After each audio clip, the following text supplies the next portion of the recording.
పంచాయతీలను ఆదర్శ గ్రామాలుగా తీర్చిదిద్దాలని Manakondur MLA doctor Kavvampalli Satyanarayana panchayat నూతన పాలకవర్గాలకు కోరారు. సోమవారం తిమ్మాపూర్ మండలంలోని మహాత్మానగర్ తిమ్మాపూర్నుస్తులాపూర్పోరండ్ల పోలం పలనర్సింగాపూర్ గ్రామ పంచాయతీ పాలకవర్గాల ప్రమాణ స్వీకారోత్సవాలకు ఆయన ముఖ్య అతిథిగా హాజరయ్యారు.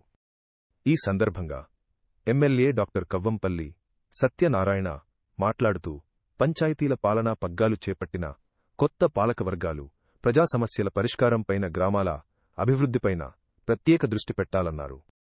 చాలా గ్రామాల్లో విద్యార్థులు, యువకులు మత్తు పదార్థాలకు బానిసవుతున్నారని, చెడు వ్యసనాల బారిన పడటం ఆందోళన కలిగిస్తున్నదన్నారు.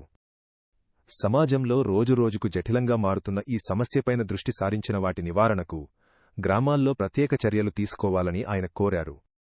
అవసరమైతే ఇలాంటి విషయాలపై పోలీసుల సహకారం తీసుకోవాలని ఆయన సూచించారు. సర్పంచ్ వార్డు సభ్యులు కలిసికట్టుగా అభివృద్ధికి పాటుపడాలన్నారు. పాలకవర్గ సభ్యులంతా గ్రామ పంచాయతీ విధుల బాధ్యతలు గుర్తెరిగి మసలుకోవాలన్నారు. పంచాయతీ నిబంధనల మేరకే పనులు చెయ్యాలని అతిక్రమిస్తే చర్యలు తప్పవన్నారు. గ్రామ పంచాయతీ ఎన్నికల సమయంలో ఇచ్చిన హామీల అమలుకు కృషి చేస్తూ ప్రజామోదం పొందాలని ఎమ్మెల్యే డాక్టర్ కవ్వంపల్లి కోరారు.